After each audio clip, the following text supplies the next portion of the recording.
My golden brother didn't let me live my whole childhood. When I left and got married, he hired a girl to frame me and sue me because he likes my wife.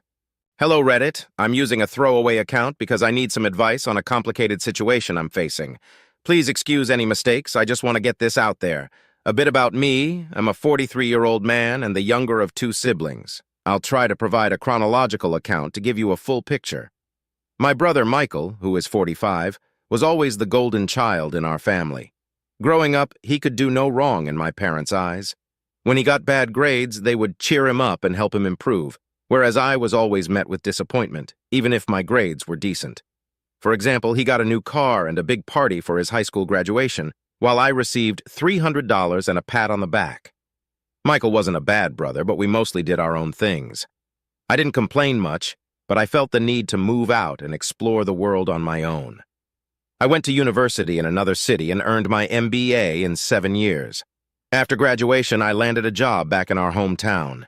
During this time, I had minimal contact with my family except for birthdays and holidays. My brother, not being the brightest academically, barely graduated from high school. He dropped out of college, and my parents helped him set up a small hardware shop.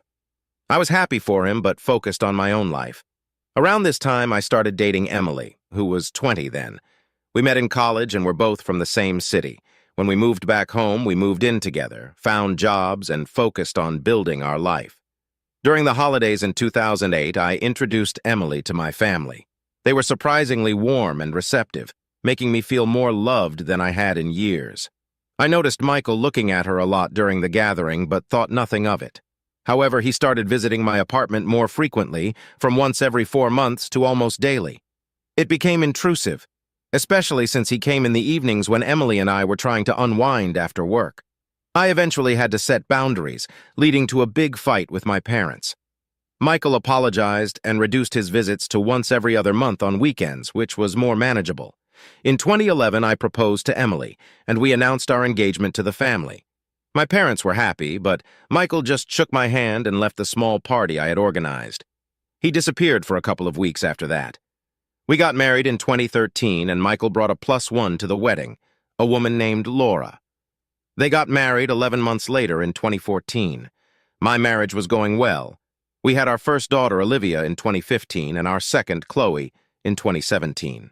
In 2016, Laura messaged me that Michael was obsessed with Emily, and that was the biggest reason for their separation. I apologized to her and wished her the best. I also talked to Emily and asked her about her interactions with Laura, and she told me that Laura was always a bit cold and distant towards her from the start. I decided to confront my brother in front of my family and asked him why he was destroying his life because of his obsession with my wife. He was blindsided by that question and denied everything. We had a massive argument that basically ended with me telling my brother that he was no longer welcome in my house. Both my parents and Emily talked to me and convinced me that no matter what, he was still family. So, for everyone's sake, I decided to be amicable. It seemed like he was genuinely working on himself, and we went on with our lives. Fast forward to 2018, I can still recall that day vividly. It was the 25th of July, and I was running multiple errands. My wife took both our kids to see their grandparents.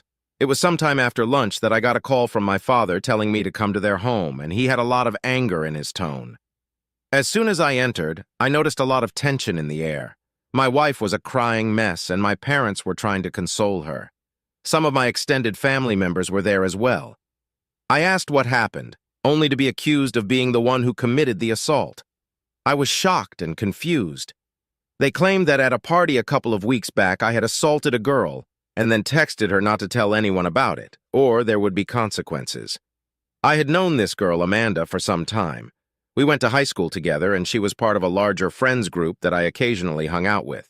According to her, after the party, which was at a club, I followed her to her car and assaulted her there. She shared screenshots of the alleged conversation with my wife and told her this entire tale. My father slapped me hard, and my parents told me they never wanted to see my face again. Emily was angry and said that we were done. I tried to convince all of them that I never did that, but it fell on deaf ears. I was basically kicked out of their house and told that neither Emily nor the kids would be returning, and my father would be coming over to take their stuff from my apartment. When my father came, I begged and pleaded, but he basically packed a couple of bags and told me never to contact them again and that he would personally hand me to the cops if I did. By evening, Michael had shared the screenshots and all the details to our extended family group on WhatsApp, from which I was unanimously kicked out. The next few days, I even had people from my friend group calling me to say they were disgusted with me and never to contact them again. I was a mess during that time. I couldn't eat, I couldn't sleep, and I couldn't even work properly. My boss also heard the rumors going around but couldn't do much until he saw some police action against me. He advised me to leave the organization on my own to keep my record intact and said he would ensure that I didn't have to even serve my notice period.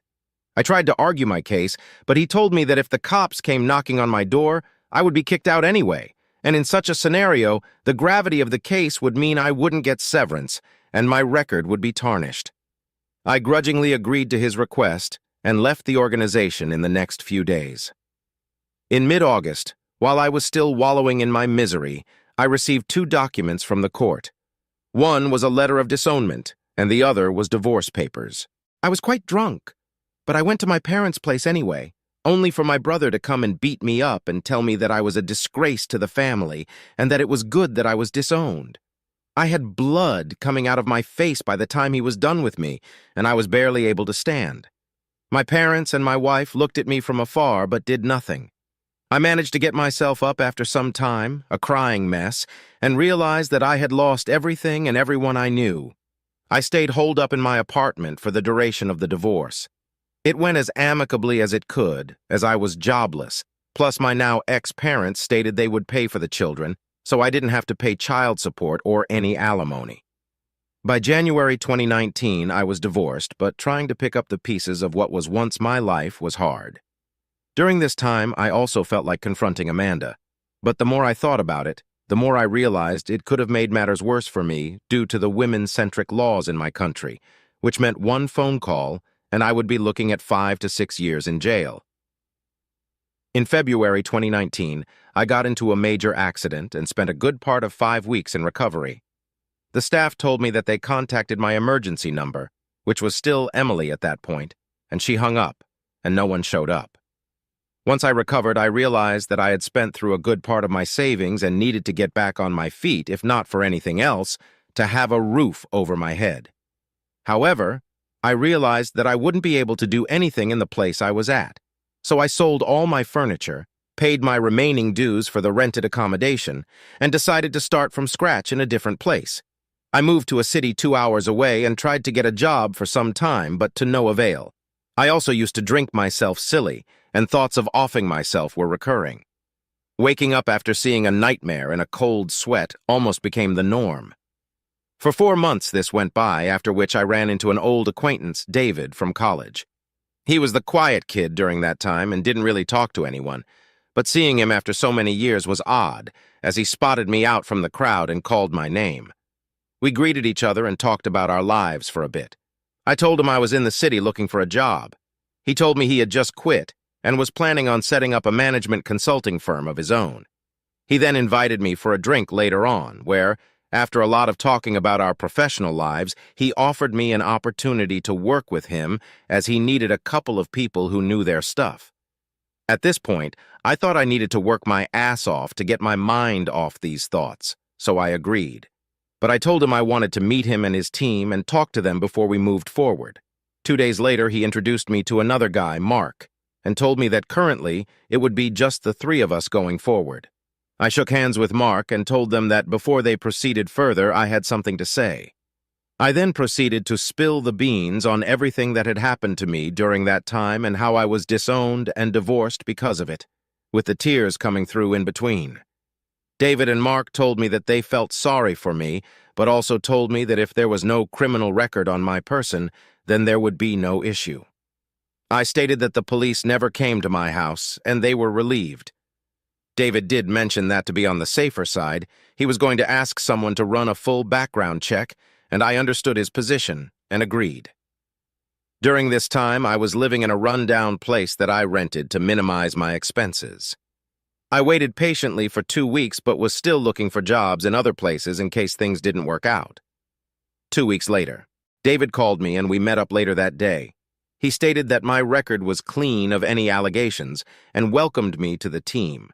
After that, I threw myself into my work and started therapy sessions on Derek's advice.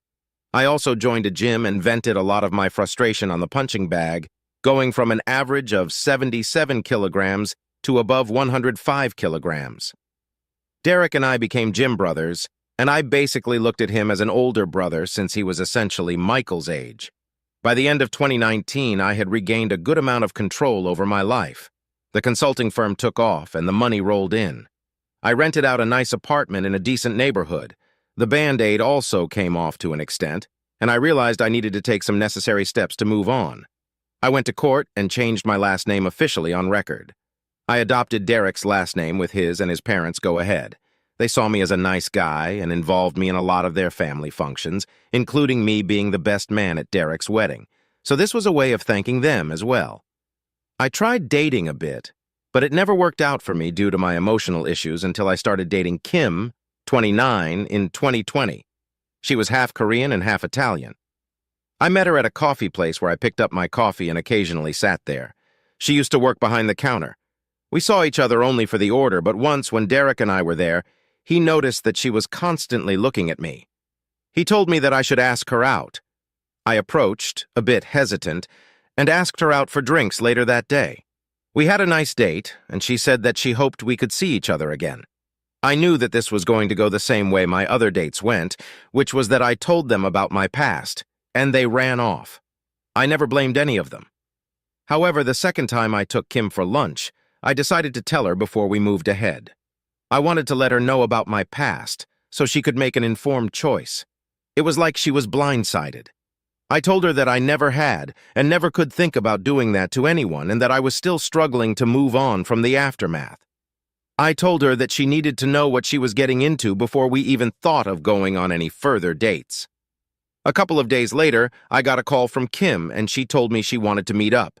We met at the same coffee place where she worked, and she told me that she trusted me and said that she wanted to give it a shot. At this point, I was skeptical and even cried a bit because I couldn't believe that I could even find a bit of normalcy restored in my life. We went out for a few dates and really enjoyed each other's company, and it felt like I was finally able to start healing. I went on my first vacation in years with her to Europe and had a great time overall. When the pandemic hit in 2021, we remained in contact throughout over the phone and FaceTime. When things regained some level of normalcy in the latter half, she asked if she could move in with me, and I agreed. She was let go from her coffee shop and was trying her luck with job hunting.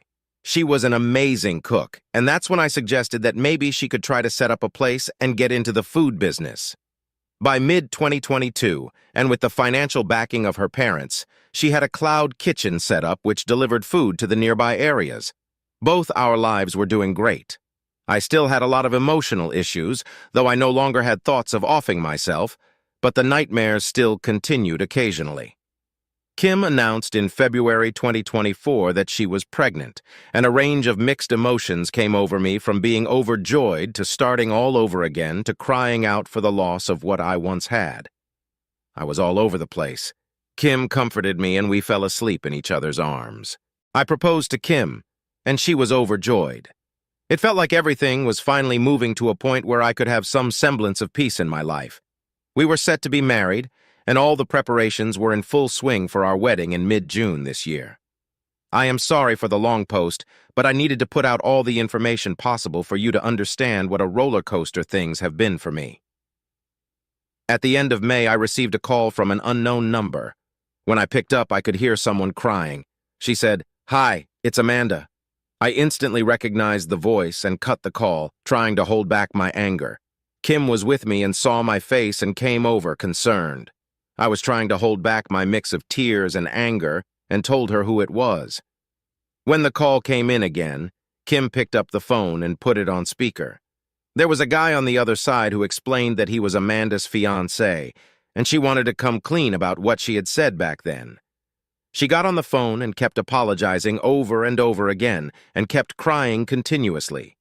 Kim did most of the talking as I became a sobbing mess, unsure of what I wanted to do, so Kim said that they would call back. She immediately called Derek over, who listened to everything patiently as Kim explained what had happened. He gave me a hug and advised that we should set up a meeting at a lawyer's place with her confession so that it could help out in case of any future possible issues. I called my lawyer and explained everything to him. He said he would set up a meeting in his office and gave me a time and date. I called Amanda and told her that she needed to come over to my lawyer's office and we would discuss it there. 3 days later, we met up at his office. Amanda looked half dead with her expressions. Her fiancé was the only person with her. My lawyer set up the meeting with a camera to record the entire session. I asked him to mediate, and I asked Kim to come with me. We sat across the room and she started to explain in detail what had happened back then. A lot of things were said and discussed, but here's the crux of it. She and my brother were dating back in 2016, but no one knew. He was the person behind the entire plan to frame me. She went along because she really loved him and would do anything for him. He got a new phone and stole my profile picture from my WhatsApp number back then and used it to create the fake screenshots by chatting back and forth with Amanda.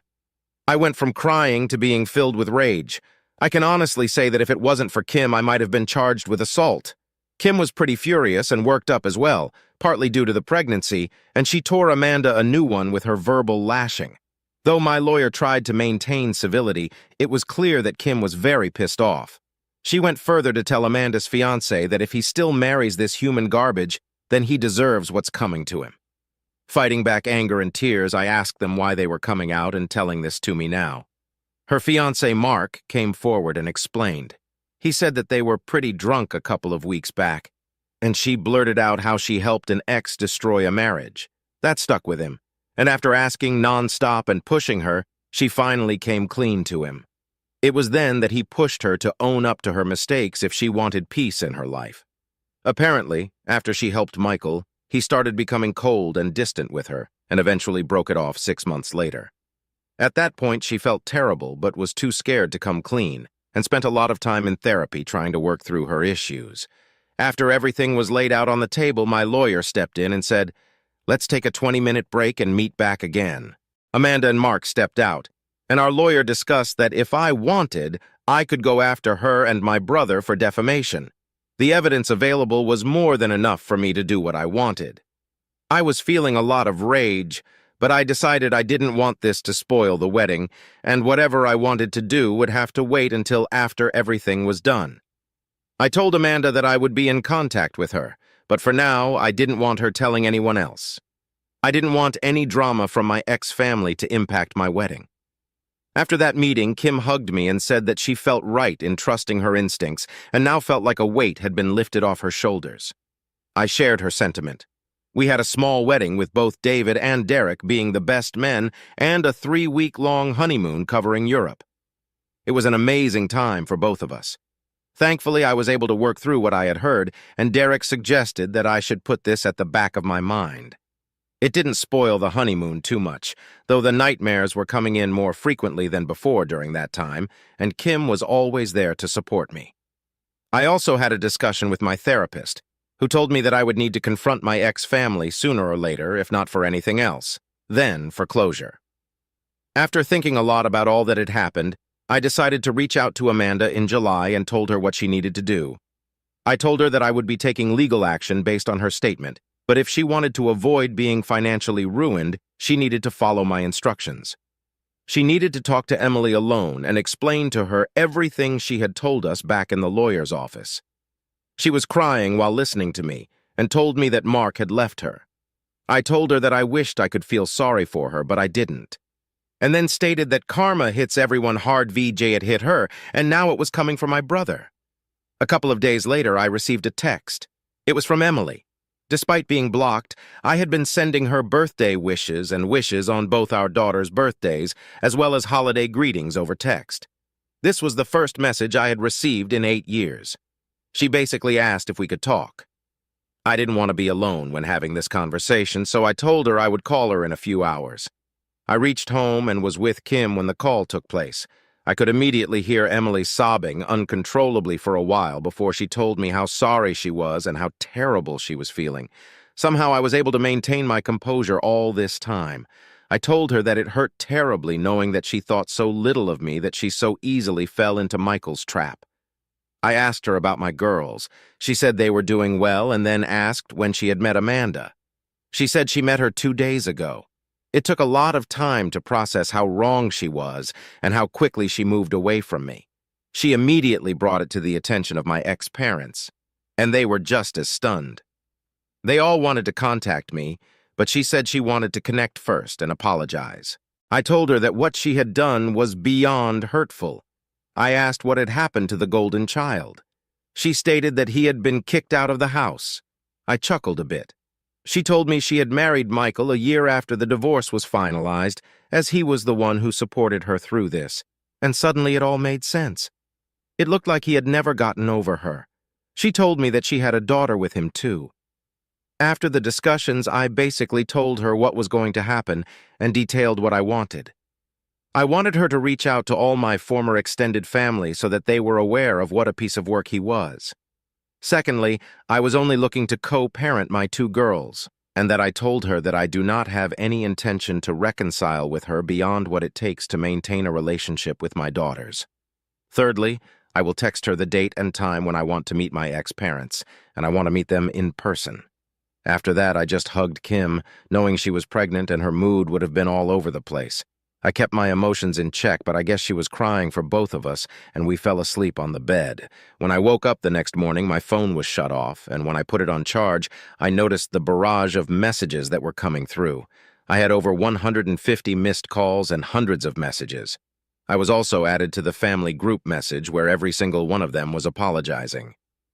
Over the next few days, I started getting messages from some of my friends who were apologizing for what had happened and how they jumped the gun on everything. The only reply I gave was to the family group, stating that since I was disowned almost 10 years ago, I was an outsider in this group and wished to remain so. Whether I forgive them or not will happen on my terms and my timeline, not theirs. I further told them not to add me back and left the group. Some of the family members tried to call me out by messaging me that they were disappointed in my reaction. I shut them down, saying they were not in a position to judge me after being so quick to assume what I did, and to not contact me again unless I contacted them first. A couple of weeks later, I called up Emily and told her I wanted her to bring my girls over the weekend so I could meet them properly. Kim, being as adamant and feisty as she is, said she wanted to meet her stepdaughters as well. We argued a lot VDJ. It was mostly me telling her that since she was pregnant, she needed to take care of herself. But the determination in her was pretty strong, so I gave in. We met at a public park. Emily looked a bit disheveled, but made an effort to look as good as possible for this meeting.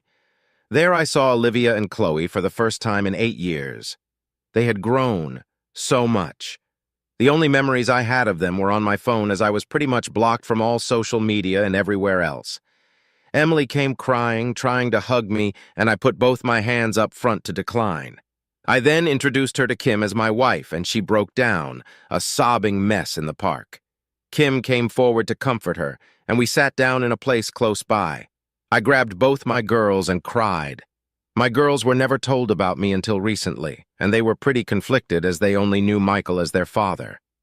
But seeing me suddenly brought out some emotions. There was a lot of crying and talking. By the evening, we exchanged what had happened in our lives.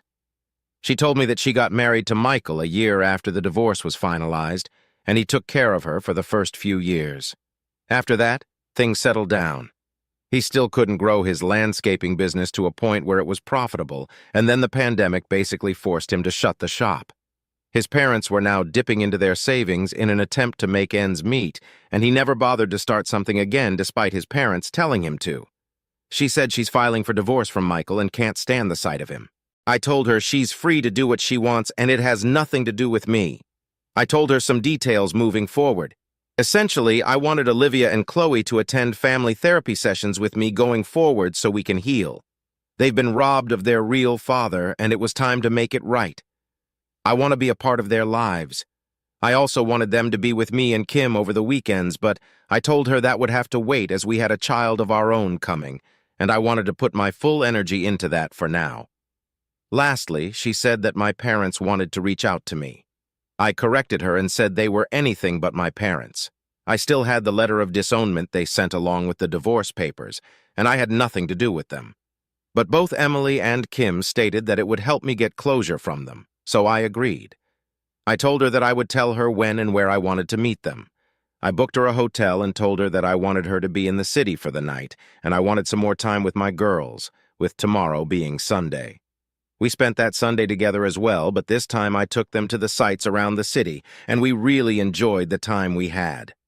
Before leaving, both of them gave me a warm hug, and I told them I would see them next week. I told Emily that she didn't need to drive the girls for the family therapy sessions, and that I would come over to them. I got a good recommendation from my therapist for that city, and we had a good first introductory session.